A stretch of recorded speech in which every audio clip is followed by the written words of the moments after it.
Muslim ಮೀಸಲಾತಿ ವಿಚಾರಕ್ಕೆ ಸಂಬಂಧಪಟ್ಟಂಗೆ ಅದು ಎಷ್ಟರ ಮಟ್ಟಿಗೆ ಸದ್ದಾಯಿತು ಸುದ್ದಿ ಆಯಿತು ಗೊತ್ತಿರುವಂಥ ಸಂಗತಿ. ವಿಪಕ್ಷಗಳು ಒಂದೇ ಸಮನೆ ಸರ್ಕಾರದ ವಿರುದ್ಧ ಹರಿಹಾಯ್ದವು.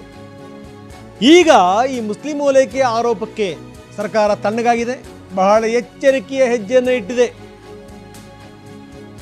ವಕ್ಫ್ ನೋಟಿಸ್ ವಿಚಾರದಲ್ಲಿ ಸರ್ಕಾರ ಟೀಕೆ ಗುರಿಯಾಗಿತ್ತು. ಅಷ್ಟೇ ಅಲ್ಲ, ಮೀಸಲಾತಿ ವಿಚಾರಕ್ಕೆ ಸಂಬಂಧಪಟ್ಟಂಗೂ ಕೂಡ ಕಾಮಗಾರಿಗಳಲ್ಲಿ ಮುಸಲ್ಮಾನರಿಗೆ 4% ಮೀಸಲಾತಿ ವಿಚಾರಕ್ಕೆ ಸಂಬಂಧಪಟ್ಟಂಗೂ ಕೂಡ ಸರ್ಕಾರ ಪೇಚಿಗೆ ಸಿಕ್ಕಾಕೊಂಡಿತ್ತು. ಟೀಕೆ ಹಿನ್ನೆಲೆಯಲ್ಲಿ ಕ್ಯಾಬಿನೆಟ್ನಲ್ಲಿ ಏನೇನು ಚರ್ಚೆ ಆಗಬೇಕಾಗಿತ್ತು ಅದು ಯಾವ ವಿಚಾರಗಳು ಕೂಡ ಚರ್ಚೆ ಬಂದಿಲ್ಲ. ಅಲ್ಪಸಂಖ್ಯಾತ ವಿಷಯಗಳ ಬಗ್ಗೆ ಯಾವ ವಿಷಯವನ್ನು ಕೂಡ ಚರ್ಚೆ ಮಾಡಿಲ್ಲ. ಎಲ್ಲೋ ಒಂದು ಕಡೆಗೆ ಮತ್ತೇನೋ ಕೈ ಹಾಕಿ ಮತ್ತೇನೋ ಎಡವಟ್ಟಾಗಿ ಮತ್ತ್ಯಾಕೆ ಮುಖಭಂಗ. ಹೀಗಾಗಿ ಸರ್ಕಾರ ಬಹಳ ಎಚ್ಚರಿಕೆಯ ಹೆಜ್ಜೆಯನ್ನಿಟ್ಟಿದೆ. ಈ 3 ಅಲ್ಪಸಂಖ್ಯಾತ ವಿಚಾರಗಳಿದ್ದು ನಿನ್ನೆ ಕ್ಯಾಬಿನೆಟ್ನಲ್ಲಿ ಅಪ್ಪಿ ಅದರ ಬಗ್ಗೆ ಚರ್ಚೆ ಮಾಡಿಲ್ಲ.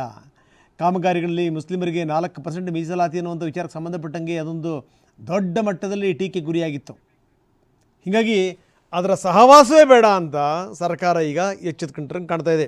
ಬನ್ನಿ, ನಮ್ಮ ಪ್ರತಿನಿಧಿ ಪ್ರಸನ್ನ ನಮ್ಮ ಜೊತೆಗೆ ಈಗ ನೇರ ಸಂಪರ್ಕದಲ್ಲಿದ್ದಾರೆ. ಪ್ರಸನ್ನ, ತುಂಬ ಚೆನ್ನಾಗಿ ಗೊತ್ತಾಗಿದೆ ಅವರಿಗೆ. ಏನಾದರೂ ಒಂದು ಕಡೆ ಕೈ ಹಾಕಿದರೆ ಇನ್ನೊಂದು ಕಡೆಗೆ ಎಡವಟ್ಟಾಗುತ್ತೆ ಅನ್ನೋ ಒಂದು ಗೊತ್ತಿದೆ. ಯಾಕಂದರೆ ಒಂದಾದ ಮೇಲೊಂದು ಈ ಮುಜುಗರಗಳನ್ನು ಎದುರಿಸ್ತಿರುವಂಥ ಸಂದರ್ಭದಲ್ಲಿ ಮತ್ತೆ ಈ ಮುಸ್ಲಿಂ ಮೀಸಲಾತಿ ವಿಚಾರಕ್ಕೆ ಸಂಬಂಧಪಟ್ಟಂಗೆ ಅಥವಾ ಈ ವಕ್ಫ್ ವಿಚಾರಕ್ಕೆ ಸಂಬಂಧಪಟ್ಟಂಗೆ ಏನಾದರೂ ನಿರ್ಣಯಗಳನ್ನು ಕೈಗೊಂಡ್ರೆ ಅದು ಬೇರೆದ್ದೇ ರೀತಿಯ ಸಂದೇಶ ರವಾನೆ ಆಗುತ್ತೆ ಅನ್ನುವಂಥದ್ದು ಗೊತ್ತು. ಹೀಗಾಗಿ ಅಪ್ಪಿ ಕ್ಯಾಬಿನೆಟ್ನಲ್ಲಿ ಈ ವಿಚಾರಗಳ ಬಗ್ಗೆ ಚರ್ಚೆ ಆಗಿಲ್ಲ. ಏನಂತೀರಿ? ಹೌದು ರಂಗನಾಥ್, ಬಿಜೆಪಿ ನೇರವಾಗಿ ಮತ್ತು ಸಾಕಷ್ಟು ಬಾರಿ ಕಾಂಗ್ರೆಸ್ ವಿರುದ್ಧ ಹರಿಹಾಯ್ತಲೇ ಬರ್ತಾ ಇದೆ.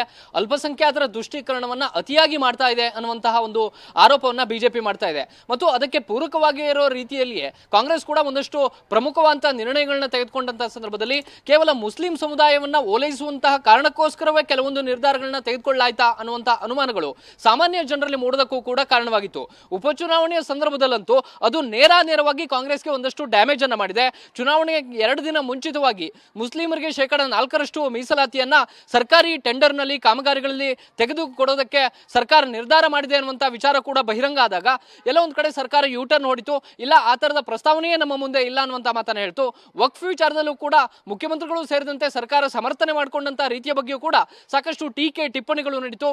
ಒಂದು ಸಮುದಾಯವನ್ನ, ಅದರಲ್ಲೂ ಪ್ರಮುಖವಾಗಿ ಮುಸ್ಲಿಂ ವರ್ಗವನ್ನ ಓಲೈಕೆ ಮಾಡೋದಕ್ಕೆ ಸರ್ಕಾರ ಈ ರೀತಿಯ ನಿರ್ಧಾರಗಳನ್ನ ತೆಗೆದುಕೊಳ್ತಿದೆ ಅನ್ನುವಂತಹ ಟೀಕೆಗಳು ಬಂದಂತಹ ಹಿನ್ನೆಲೆಯಲ್ಲಿ ಮತ್ತು ಅದು ಸರ್ಕಾರಕ್ಕೆ ಕೆಲವೊಂದು ಕಡೆ ಮುಜುಗರಗಳನ್ನ ಉಂಟು ಮಾಡಿದಂತ ಕಾರಣಕ್ಕೋಸ್ಕರ ಈಗ ಎಚ್ಚರಿಕೆಯ ಹೆಜ್ಜೆಯನ್ನು ಇಡೋದಕ್ಕೆ ಸರ್ಕಾರ ಮುಂದಾಗಿದೆ.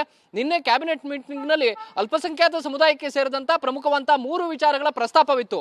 ಅಜೆಂಡಾ ಬಂದಂತ ಸಂದರ್ಭದಲ್ಲಿ ಮತ್ತು ಕ್ಯಾಬಿನೆಟ್ ಶುರುವಾದಂತ ಸಂದರ್ಭದಲ್ಲಿ ಅಲ್ಪಸಂಖ್ಯಾತ ಸಮುದಾಯಕ್ಕೆ ಸೇರಿದಂತ ಶಿಕ್ಷಣ ಸಂಸ್ಥೆಗಳಿಗೆ ಒಂದಷ್ಟು ನಿಯಮಗಳನ್ನ ಸಡಿಲ ಮಾಡಬೇಕು ಅಂತೇಳಿ ಪ್ರಸ್ತಾಪವನ್ನ ಕಾನೂನು ಇಲಾಖೆ ಮತ್ತು ಅಲ್ಪಸಂಖ್ಯಾತರ ಹಜ್ ಇಲಾಖೆ ಪ್ರಸ್ತಾಪ ಮಾಡಿದಂತ ಸಂದರ್ಭದಲ್ಲಿ ಅದನ್ನ ಸಾರಾಸಗಟವಾಗಿ ನಿರ್ಣಯವನ್ನ ಕೈಗೊಳ್ಳೋದಕ್ಕೆ ಎಲ್ಲ ಒಂದು ಕಡೆ ಸರ್ಕಾರ ಹಿಂದೇಟನ್ನು ಹಾಕಿದೆ. 3 ವಿಚಾರಗಳನ್ನ ಮುಂದಿನ ಕ್ಯಾಬಿನೆಟ್ ಮೀಟಿಂಗ್ ತನಕವೂ ಕೂಡ ಡೆಫರ್ ಮಾಡಲಾಗಿದೆ. ಅಂದ್ರೆ ಏಕಾಏಕಿ ಈ ರೀತಿಯ ನಿರ್ಣಯವನ್ನ ತೆಗೆದುಕೊಂಡ್ರೆ ಎಲ್ಲ ಒಂದು ಕಡೆ ನಾಗರಿಕರ ವಿರುದ್ಧ ಮತ್ತು ಬಿಜೆಪಿಯ ಕೆಂಗಣಿಗೂ ಕೂಡ ಕಾಂಗ್ರೆಸ್ ಗುರಿಯಾಗುವಂತಹ ಸಾಧ್ಯತೆಗಳ ಹಿನ್ನೆಲೆಯಲ್ಲಿ ಇದೀಗ ಎಚ್ಚರಿಕೆಯ ಹೆಜ್ಜೆಯನ್ನ ಇಡಲಾಗಿದೆ. ಅಲ್ಪಸಂಖ್ಯಾತ ಸಮುದಾಯಕ್ಕೆ ಸಂಬಂಧಪಟ್ಟಂತಹ ವಿಚಾರಗಳಲ್ಲಿ ನಿರ್ಣಯಗಳನ್ನ ಕೈಗೊಳ್ಳುವಾಗ ಸಾಕಷ್ಟು ಎಚ್ಚರಿಕೆಯನ್ನ ತೆಗೆದುಕೊಳ್ಬೇಕು ಅಂತೇಳಿ ಮುಖ್ಯಮಂತ್ರಿಗಳು ನಿರ್ಣಯಿಸಿದಂತೆ ಕಂಡು ಬರ್ತಾ ಇದೆ. ರಂಗನಾಥ್, ಫೈನ್ ಪ್ರಸನ್ನ, ಧನ್ಯವಾದ ತಮ್ಮೆಲ್ಲ ಮಾಹಿತಿಗೆ.